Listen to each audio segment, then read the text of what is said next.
फायदा नहीं ना अमित पट्टनायक ठारू नवीन पट्टनायक फायदा नहीं जो मुन्ना खां मुन्ना भाई यही मान को नहीं सहित भेटई कले नवीन पट्टनायक टीम रे थिबा जे मंत्री ऑफिसर से नवीन पट्टनायक को बलि पकईदे नवीन पट्टनायक को जो बलि पकईदे आपण मते कहतु आज मु कहबी नवीन पट्टनायक ठारू किए बेनिफिट नहीं किछि दिन तले देखिथिबे जो चंदन यात्रा चलथिबा बेले नरेंद्र पोखरी पाखरे जो ब्लास्ट है सेटा हला तरे सेठी जो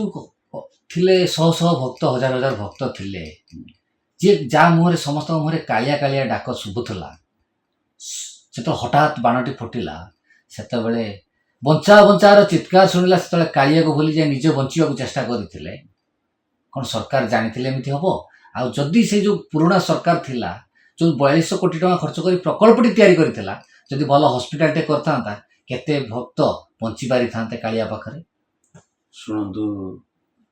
बहुत दुखद घटना समस्त हृदय को आघात लगी सब लोग पोड़ी ही गले कष्ट समस्त को लगी आम जदि गोटे ठाकुर कथा चिंता करवा महाप्रभु कथा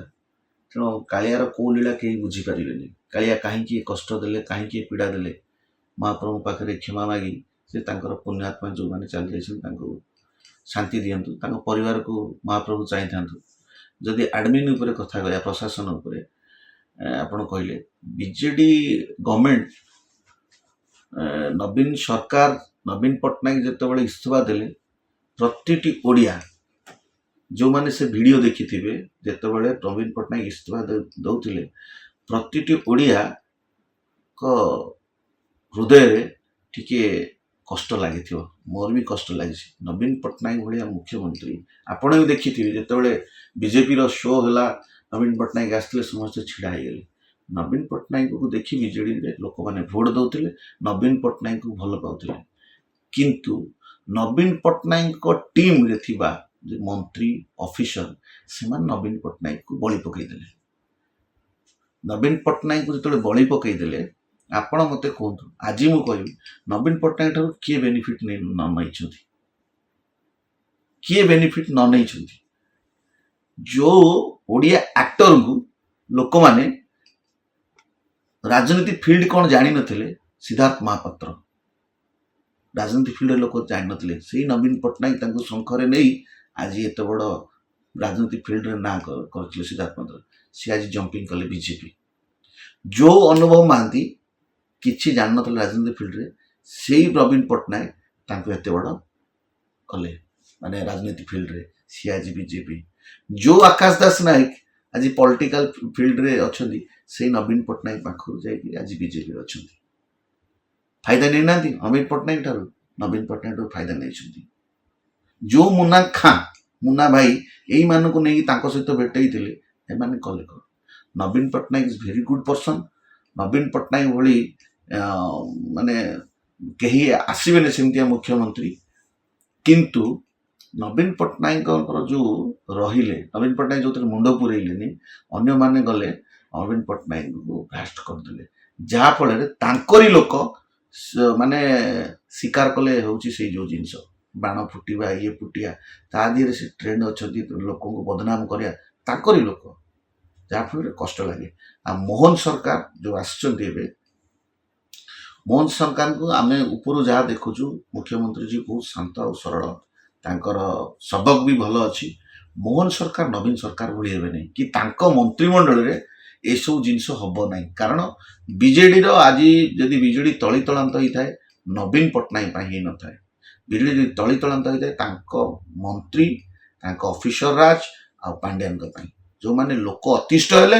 नवीन पट्टनायक मुह फेरेनी बीजेपी को गले आ बीजेपी एबे जो सरकार आछंती आमे रिक्वेस्ट करूँ जे आमे जेहेतु कलाकार फील्ड रे काम करूँ आपन गोटे कह दूची आम संस्कृति विभाग रे कोटी कोटी टंका हेरफार रही जो कोटी कोटी टंका नहीं बड़ बड़ मंत्री बड़ बड़ ऑफिसर बड़ बड़ राजनीति क्षेत्र रू जाइतबा सिनेमा क्षेत्र रू जाइतबा राजनीति को फील्ड रे से मानको घर जांच हो जो माने दरिद्र कलाकार जो माने खाइबा को पाउ नांती से माने जो माने वोट देइछंती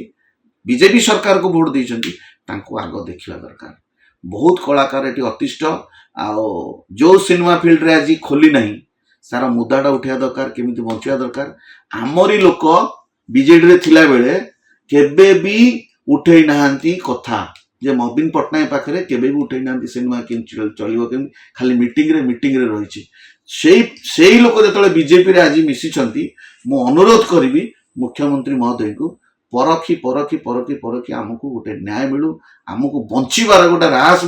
ମାନେ ବାଟ ଦେଖାନ୍ତୁ। ସିନେମା ଇଣ୍ଡଷ୍ଟ୍ରିରେ କେମିତି ଟେକ୍ନିସିଆନ ମାନେ ଭଲ ରହିବେ, ଆର୍ଟିଷ୍ଟ ମାନଙ୍କ କଥା କେମିତି ଭଲ ହବ, ଥିଏଟର କେମିତି ଭଲ ହବ, ଆମ ସିନେମା ଶିଳ୍ପକୁ ଡେଭଲପ କରେ।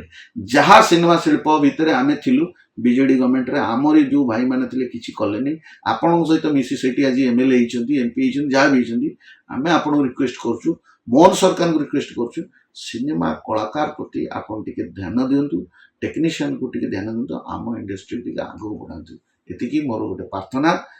ଯେ ଆଜିର ମୁଖ୍ୟମନ୍ତ୍ରୀ ମହୋଦୟଙ୍କ ପାଖରେ, ଯାହାଫଳରେ ଆମେ ନବୀନ ପଟ୍ଟନାୟକ ପାଖକୁ ଡାଇରେକ୍ଟ ଦେଖା କରିବାକୁ ଯାଇପାରୁନଥିଲୁ, କିନ୍ତୁ ଆଜିର ସୁଯୋଗ ଆପଣଙ୍କ ପାଖକୁ ଆମେ ଯାଇପାରିବୁ, ଆମେ ଆପଣଙ୍କୁ ଦେଖା କରିପାରିବୁ, ଆମର ମନର କଥା କହିପାରିବୁ। ଆପଣ ଟିକେ ସେ ବାବଦରେ ଆମକୁ